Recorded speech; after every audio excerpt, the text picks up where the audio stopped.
Kia ora and welcome to Goodfellow podcasts. This episode is kindly supported by the Royal New Zealand College of General Practitioners. I'm Dr. Louise Kugler, and today I welcome to the podcast Professor Julia Rucklidge to discuss diet, mental health and micronutrients. Julia is a professor of psychology and a clinical psychologist at the University of Canterbury in New Zealand. She is the director of Te Puna Toi Ora, the Mental Health and Nutrition Research Lab. Julia co-authored the Better Brain book and has over 150 peer-reviewed publications. Originally from Canada, she immigrated to New Zealand in the year 2000.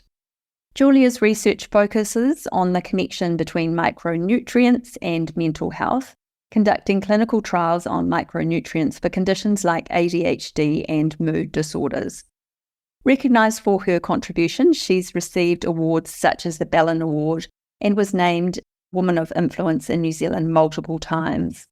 Her 2014 TEDx talk has been viewed over 5 million times, and she recently created a fantastic free edX online course for the public on mental health and nutrition, which is well worth completing. Julia is passionate about the role of nutrition in mental health and advocates for a strong nutritional foundation to prevent and address mental health challenges. Kia ora, Julia, it's an honour to be talking to you today. Oh, I'm delighted to have been invited. Thank you so much, Louise. So we're providing an update on the relationship between nutrition and mental health, and our focus will be to explore the current state of mental health in the nation and delve into the role of diet. So I wonder if you can start by giving us some statistics. Sure. I mean, it varies from country to country, and it's sometimes kind of hard to get that full statistic. But the number that most countries seem to be settling in on is about a quarter to a fifth of the population is struggling with a mental health problem in any one given year. Just to give you a sense of the statistics here in New Zealand, from 2010 to 2021, we had an increase in ADHD by 73% based on the New Zealand Health Survey, increase in ASD by 39%, and increase in anxiety by 76%. So that just gives you an idea of how many more people are struggling, and of course then presenting to primary care or other mental health professionals to try to get some kind of relief from the suffering associated from these conditions. So many of our patients claim to eat well, incorporating cereals, sandwiches, salads, Sure. vegetables, meat, fish, and some treat snacks. Are the studies comparing different diets in terms of their impact on mental health, and what were the outcomes? So I think the first thing to tackle is that while people think that they're eating healthy, I'm not necessarily convinced that they are actually eating healthy.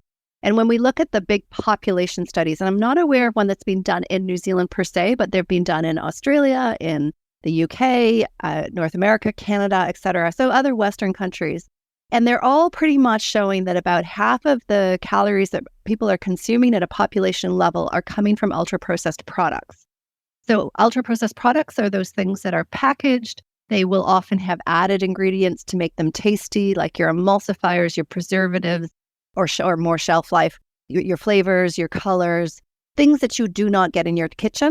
But they've also gone through an enormous amount of change in the molecules that are contained within real food. So they are things that our grandparents wouldn't have eaten, our ancestors certainly wouldn't have eaten, but they are pervasive across all Western society. And just to give you a local statistic, 69% of the foods that are sold in supermarkets here in New Zealand are identified as this ultra-processed variety. So they are ubiquitous. That's the first thing to address, that your comment around people think they're eating healthy, but in fact, many people, a high percentage of their diet will consist of these ultra-processed products, even without necessarily knowing it. And the reason for that is that the food industry pretty much has the power over how things are marketed. And so they can market things as being healthy, as being low in fat, low in sugar.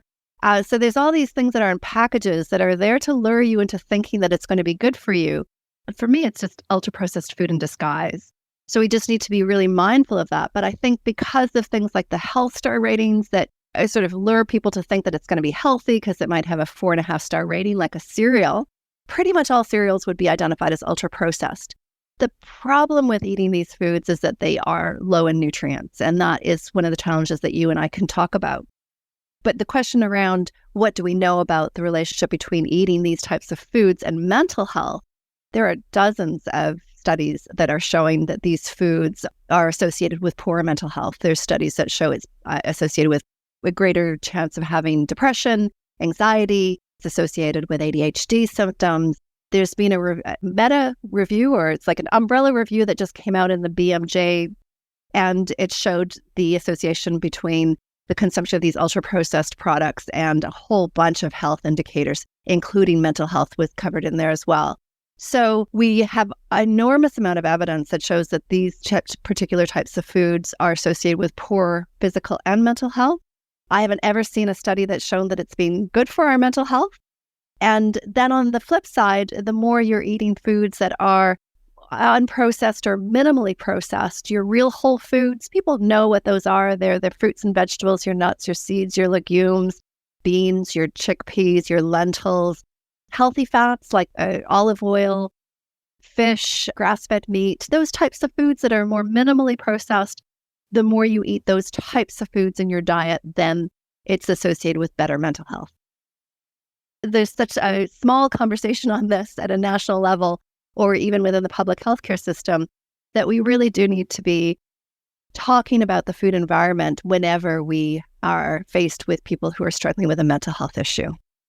So I was going to ask you about the optimal mental health diet, and I often tell my patients not to go to the supermarket, or if they go to the supermarket, to walk around the outside of the supermarket and don't go into the central aisles. Yeah. What advice do you have there? Sure. I mean, I think that is fantastic advice. Even when it comes to your fresh foods, I would still, if you can afford it, and this is often the backlash I hear about a lot, is that there's no way I can eat this well because it's so expensive.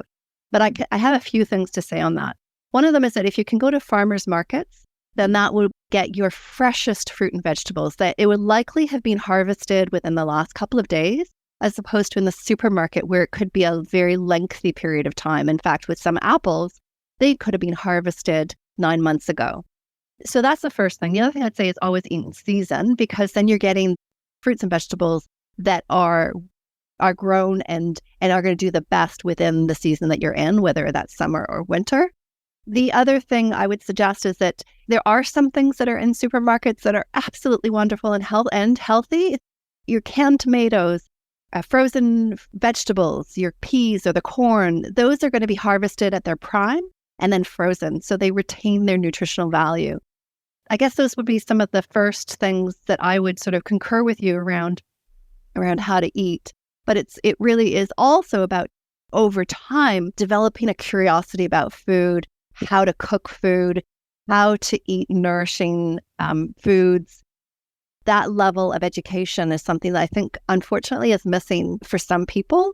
And we kind of need to go back to our roots to be able to embrace those types of recipes that we know are going to be really either both fulfilling, provide us with sufficient calories, but also provide us with those nutrients that we know are really, really important for brain health. So the diet that you've described as optimal being whole foods, nutrient dense, is it sufficient for mental health, or are there additional factors at play, thinking over farming with micronutrient loss in the processing, that we need to think about as well? Sure. Just to add a few details to the eating whole real food, I always say that's the first place to start, because I think that's something that's like the low-hanging fruit, which is around reducing your consumption of ultra-processed food, as being that's where we need to encourage the entire population to reduce that consumption of those ultra-processed products. I just want to make a comment on other things that might confuse the story, because there's always a lot of talk about going vegan or going vegetarian or carnivore or keto. So there's a lot of diets that are out there that people may think they should follow those types of diets. And I just want to say, first, foremost, the first thing to do is to just go towards eating those real whole foods as a starting point. And then if that's not sufficient, then you can consider those other diets.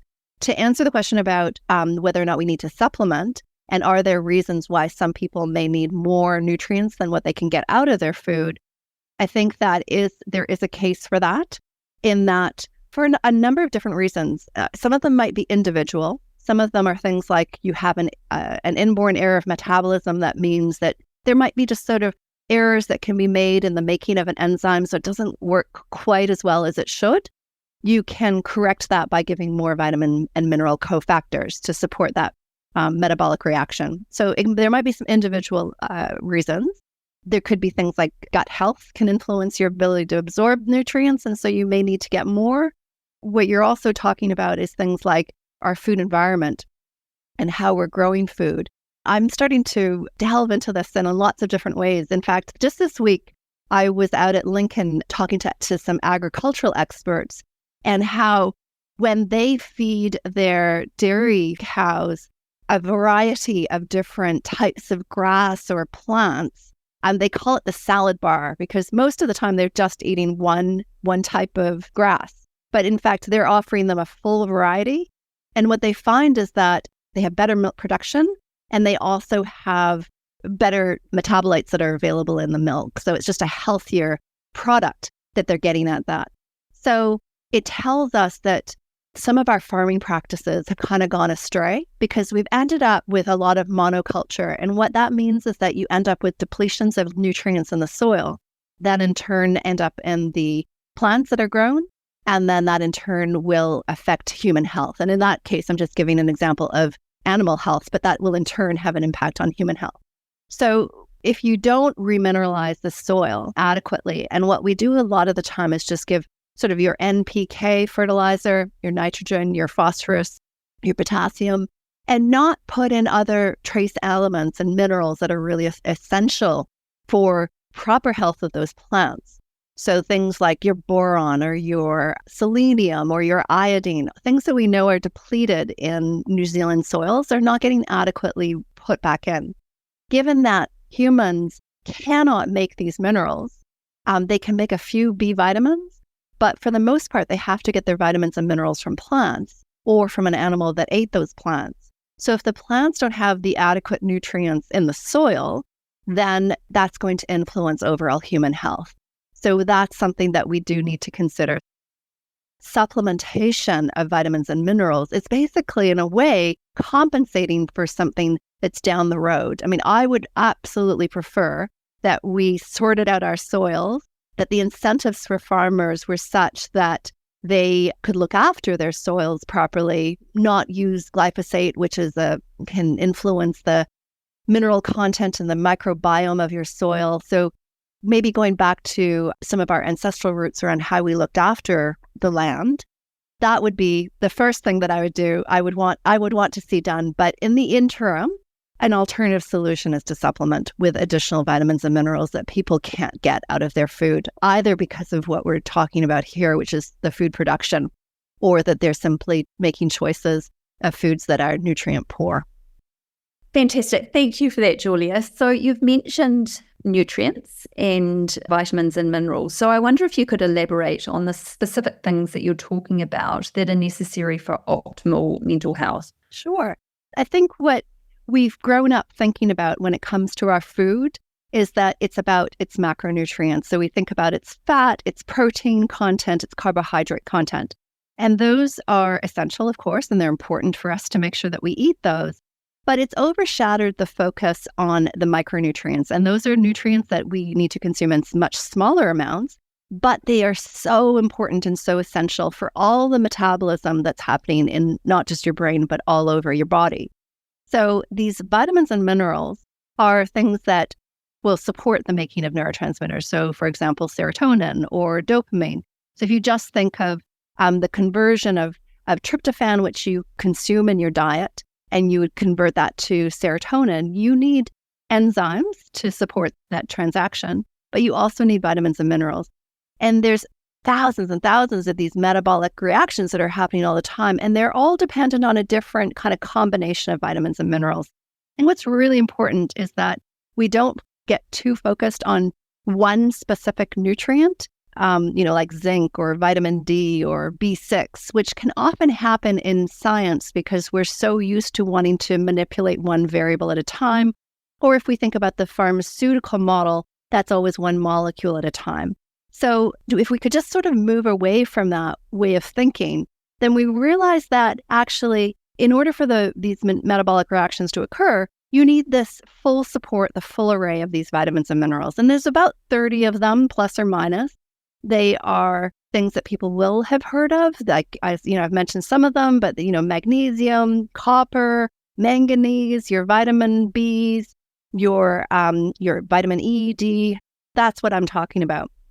They're also really essential for supporting mitochondria, which we are either a few of those in every cell, or you could have hundreds of those in a cell.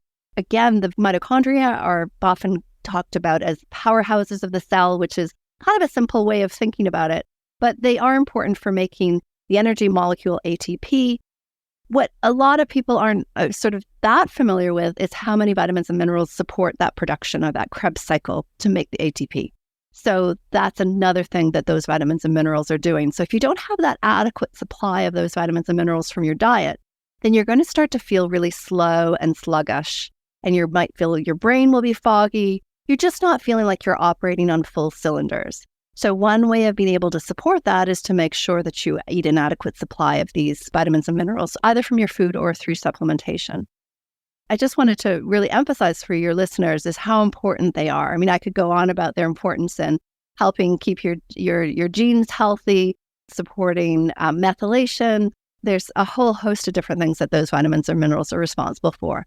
But at the end of the day, you can't make them, so you've got to eat them.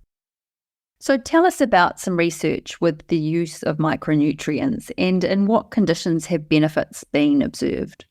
The idea of studying one vitamin or mineral at a time has been around for over 100 years. So there's been an enormous amount of research that's been done looking at the effects of one micronutrient on, say, depression or schizophrenia or anxiety, etc.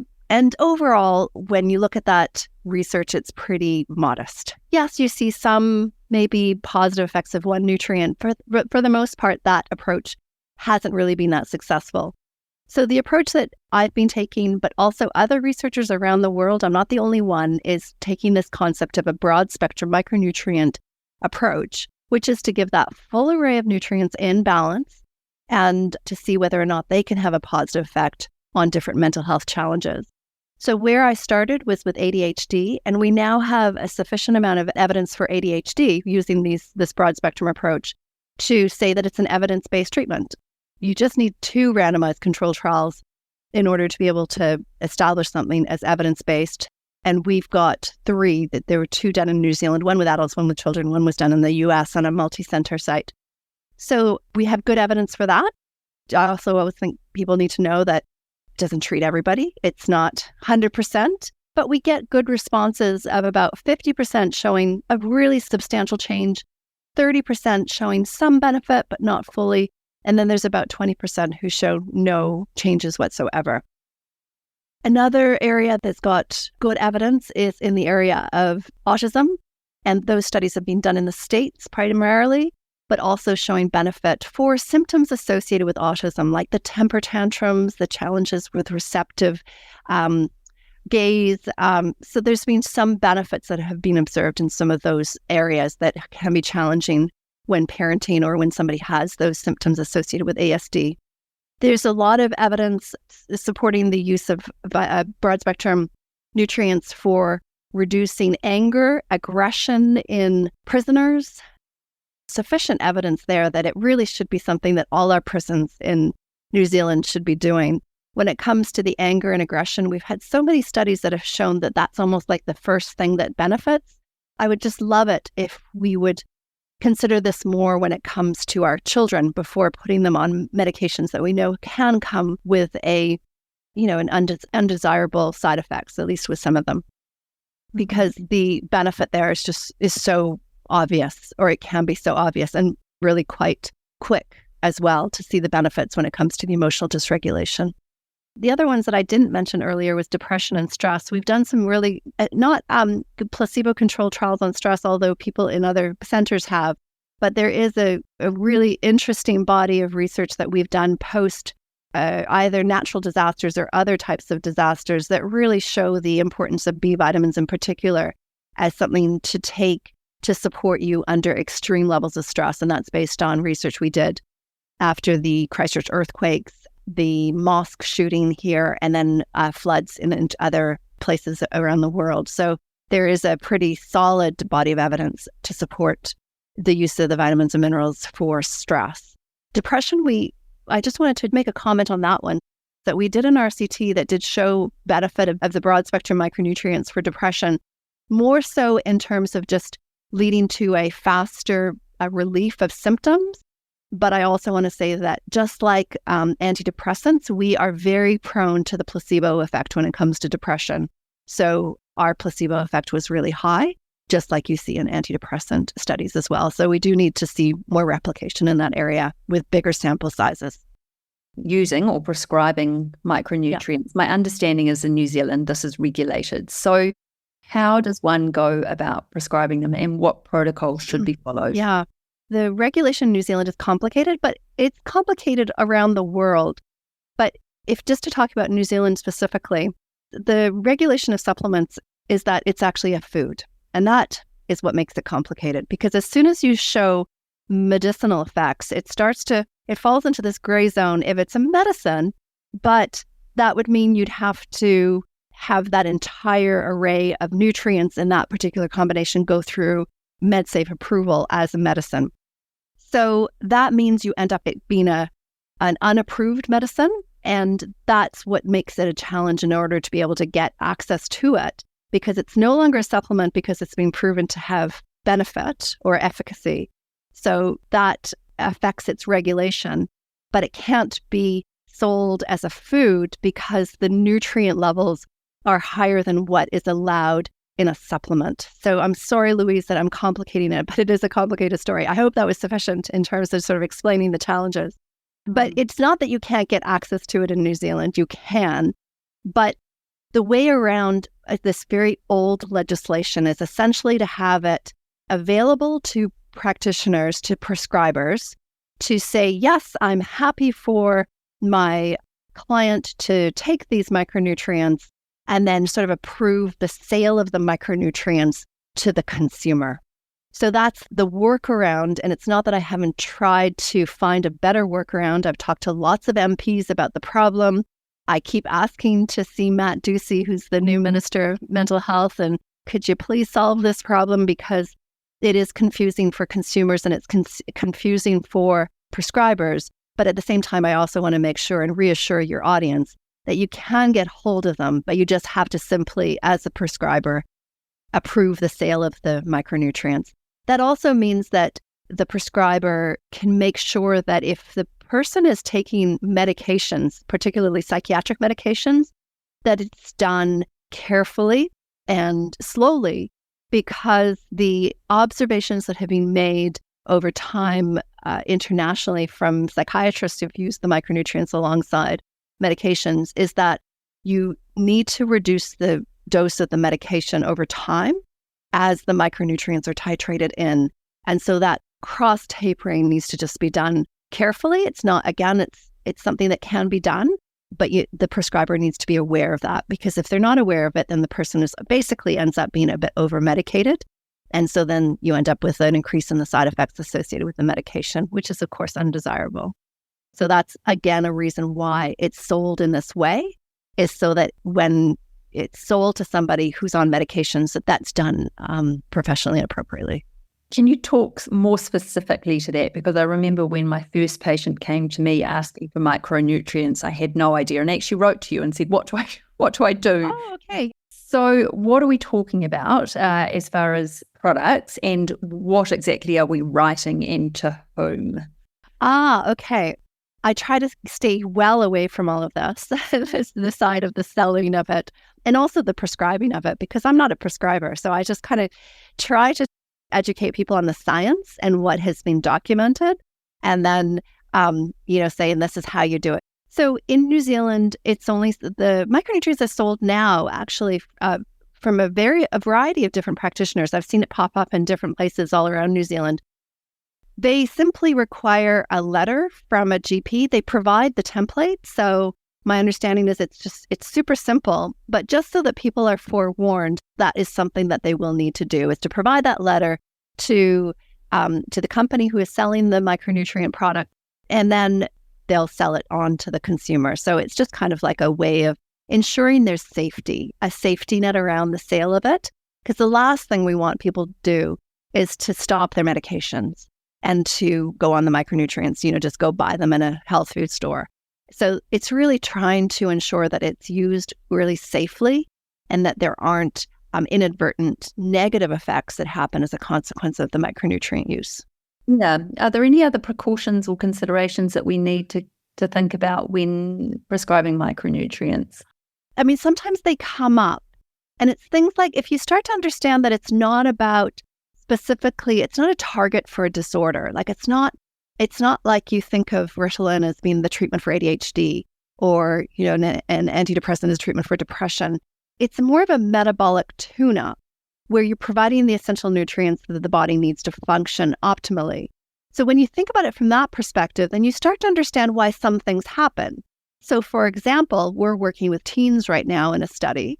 And if a teen goes through a growth spurt, then parents will come and say to me, oh, the nutrients aren't working anymore. And I'll go, oh, did they grow a little bit over the last days? There's been something that's happened that might help us understand that. So when you realize that the growth cycle requires nutrients, then you can understand that when you have a finite supply, then they're going to get diverted to this other metabolic challenges that the individual is going through. Sickness is another one, is that when people get ill and they're fighting an infection, then the nutrients are going to be diverted to that. If you're stressed, if you're suddenly have an increase in your stress, your fight-flight response is very nutrient hungry. So when you can think about it from that perspective, then you start to understand why over time there might be some changes in its effectiveness. Surgery might be another one. There's just things that can happen that will influence whether or not the micronutrients end up being diverted to emotion regulation or whether or not they end up doing something different. So just bearing that in mind, it helps sort of understand the sequence of events that might happen. This is not a substitute for a good diet. So encouraging people to start to be changing some of their diet choices. Although one thing we've observed over time is that their diet choices do change and they don't crave certain things as much as they might have once done. And that makes sense from the perspective of if you're providing the nutrients that are required for emotion regulation, then you may not seek out foods that do the same thing. The benefit of the nutrient approach is that it's more long-term and it's sustained, whereas when you seek out that donut, it will provide you with some, temporary relief from emotion dysregulation, but it'll be right back with you in a couple of hours. So it's a very, very different approach to supporting the body and what it needs. I'm just trying to think if there's other ones. Your gut health. That is something that I think often co-occurs are people with IBS. We're having a really increase in people complaining about those symptoms. I haven't done any research on probiotics for supporting gut health, but anecdotally, we've had people try probiotics. But what I can say is that when we've told people to give that a go, their gastrointestinal problems seem to sort of settle. Maybe one day I'll do research on it, but not today. So, Julie, can we touch on micronutrients? If you could just inform us why the dosing of micronutrients is so much higher than the RDIs. Yeah, so I'm assuming your audience knows that there's these RDAs or RDIs, the recommended dietary allowance, that tells us how much we should consume on a daily basis. But what I think people don't realize is that it's a minimum. It's sort of what you require to avoid the general or the average or most of the population from getting something like scurvy or rickets. But it's not a number that you should be following in order to determine what's best for optimal health.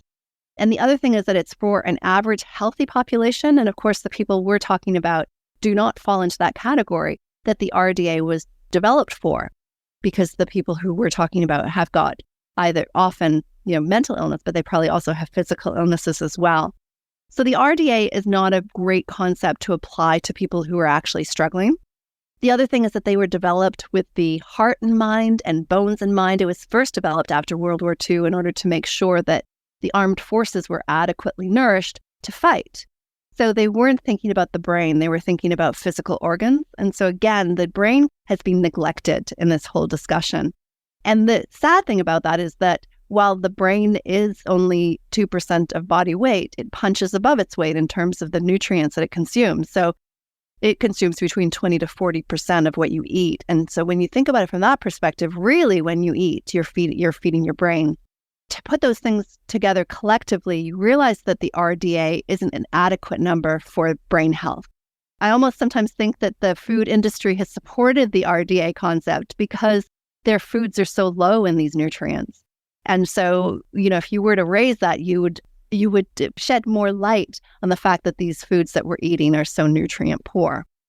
If you think about an orange, or a kiwi fruit that we export to other countries, the vitamin C in a kiwi fruit is higher than RDA. And we certainly don't jump up and down and kind of worry about harming the export business. So I think we need to sort of be a bit more open-minded around the rigidity associated with the RDA. All of that to say is that you can eat foods, and everybody who's eating a real whole food diet will be consuming nutrients above RDA every day, is to know that a more important indicator is the UL, which is the upper limit. And that's the number where it can sometimes be 10 times, 100 times higher than the RDA. In some cases, there is no upper limit for some nutrients that we consume, like B12, because it's a water-soluble nutrient, and so you just get rid of any excess. So the UL is a number that's been derived to sort of say, if you go above that, then you might increase the chances of having a negative effect or some kind of toxic effect from a nutrient.